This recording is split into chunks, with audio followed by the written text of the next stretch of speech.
So this chapter by Allen and Liu is a nice caveat on the problems of evaluating the tropical response in terms of rainfall extremes to global warming.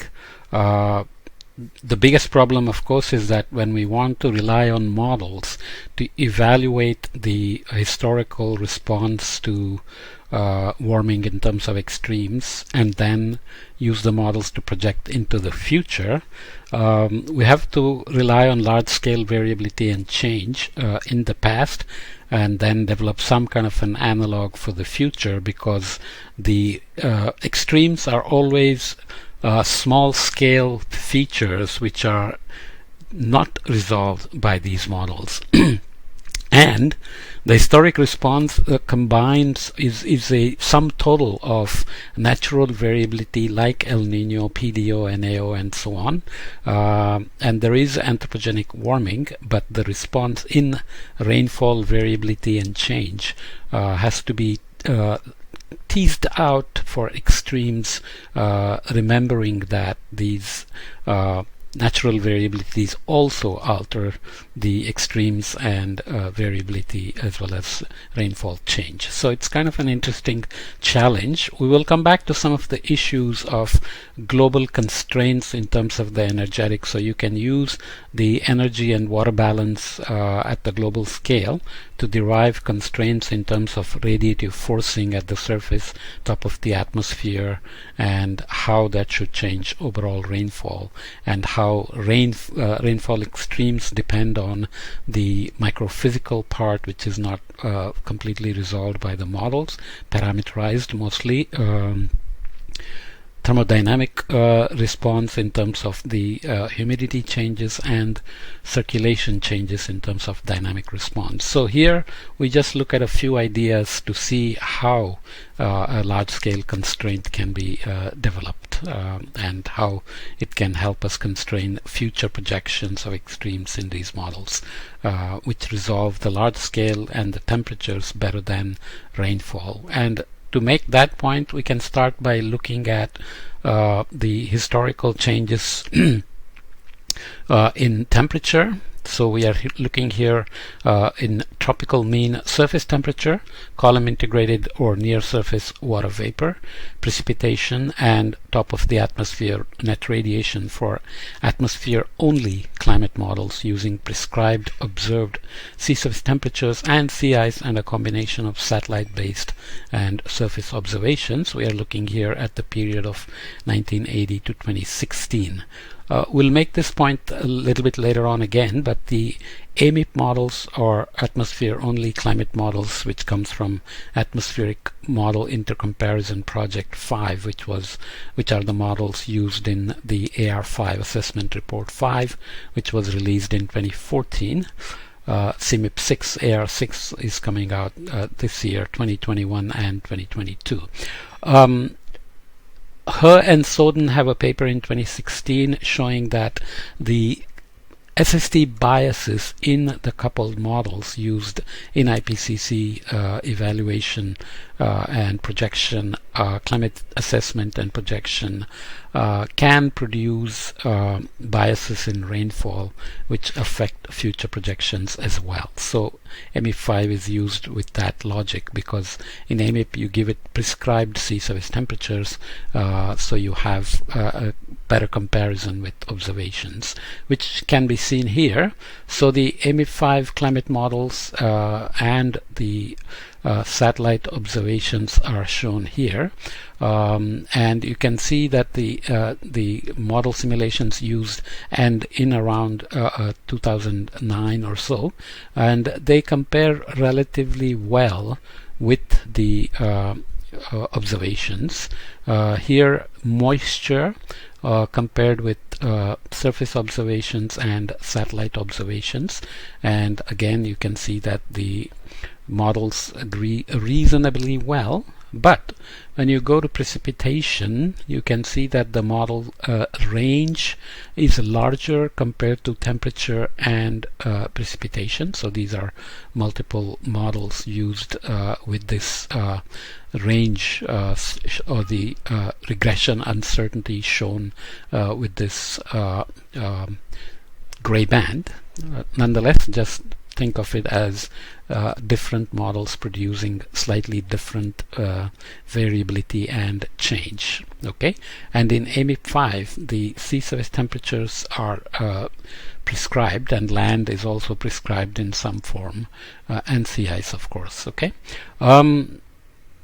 actually land is interactive in most of these models, so yeah, that's what we say here. Okay, it prescribed sea surface temperature and sea ice, so land is interactive. So this is the main problem here, that the models are not as good at doing precipitation compared to satellite and gauge data as they are in temperature and humidity. That's where the parameterization of the microphysics, convection, etc. come in. So given the forcing in terms of sea surface temperature and sea ice, they can do few things very well, but precipitation remains a problem, especially because the models are not good at doing things like El Nino, PDO, and so on. And using El Nino as an analog also has is an issue, as we will see in a minute, because during an El Nino the land precipitation overall is actually reduced. Ocean precipitations are shifted heavily, and the land precipitation changes teleconnections, as we call, for example, in the Indian monsoon, African rainfall, South American rainfall, North American rainfall, and so on, are not done as well. So you can see that here very clearly. And the heating, on the other hand, is done well. So is there consistency in missing the precipitation but doing temperature, humidity, and heating well? Potentially, but we have to keep that in mind as well. The other point that Alan and Liu make is that when we look for extremes, we cannot simply look at overall extremes combining land and ocean, and we cannot combine dry and wet seasons. In general, there have been ideas that under global warming there will be a syndrome called wet get wetter and or rich get richer and poor get poorer. So the regions that are typically climatologically dry supply more moisture to the climatologically wet regions, so the dry regions become drier and wet regions become wetter. It's not that simple. Overall, land, you expect P minus E to be positive because the runoff from the land into the oceans has to be balanced by precipitation, moisture transport from the oceans, and so on. So those kind of constraints, together with the fact that evolution of seasons makes the wet and dry regions spatially moving. So it's better to look at seasonal changes. So here the historical period, along with the CMIP5 projections for a scenario called RCP 4.5, which is net radiative forcing at 2100 to be about 4.5 watts per meter squared, is used as a representative concentration pathway. I'm not going to go into the details here, but you can look that up in my other courses, which is clearly explained. And what is shown here is the range of different model scenarios with the ensemble mean, so average of all model historical projections and historical simulations and projections. Obviously, historical simulations are more tightly constrained in terms of the model spread versus future projections. We won't say what is involved in the projections, but typically population, future technologies, renewable energy contributions, land use changes, and socioeconomic aspects, and so on and so forth. And for comparison, the two precipitation products as well as a GIS model as a AMIP simulation is also shown.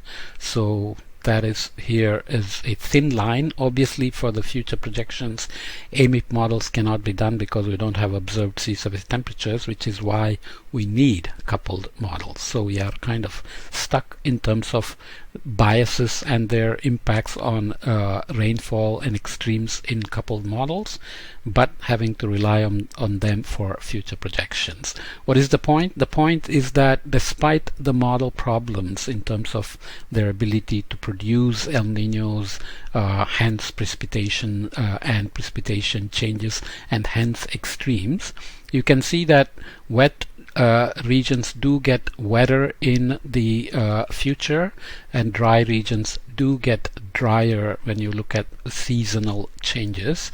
And the idea of past variability is confounded by aerosol impacts, balancing radiation, forcing changes associated with anthropogenic activities, and so on.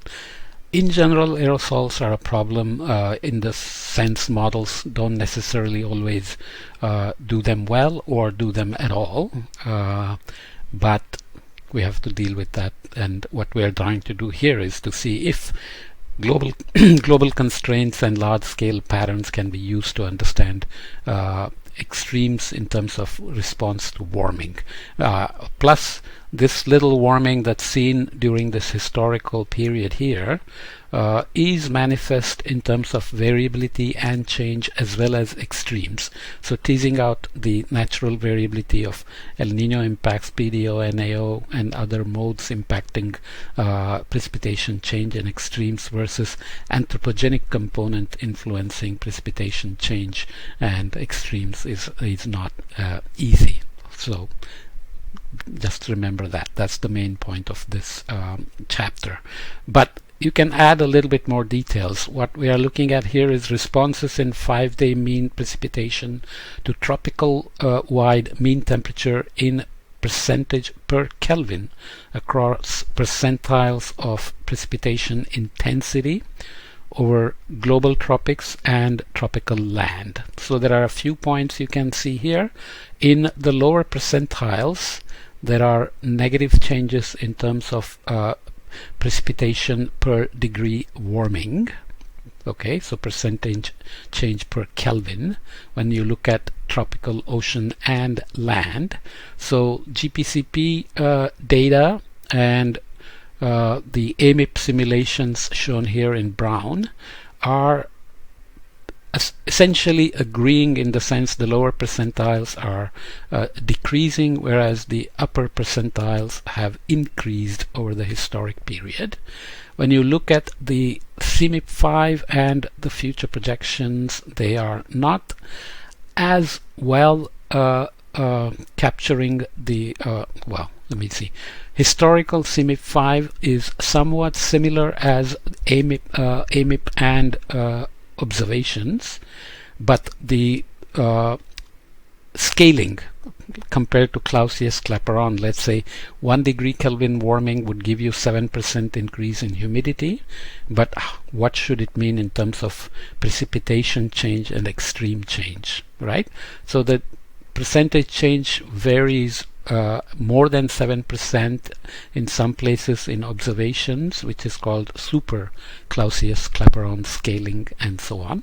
But read the chapter to make sure that I'm not messing up the words and not confusing you. But essentially, AMIP simulations do better compared to CMIP 5, and future projections have to keep that in mind in terms of global tropical, but in land only simulations this difference gets even a little bit worse. So if you look at observations and AMIP simulations, they agree pretty closely. Over land, all percentiles have a negative change per degree Kelvin, whereas CMIP5 simulations show a positive change at the upper end and a smaller negative change in the lower percentiles, and future projections are showing a higher increase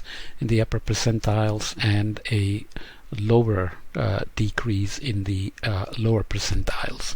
So these are kind of constraints that have to be used, but to end on a positive note here, links between present-day variability and future climate change response to tropical extremes, that is the 99th percentile 5-day mean precipitation intensity response to tropical mean temperature changes across coupled model intercomparison, so CMIP5 models.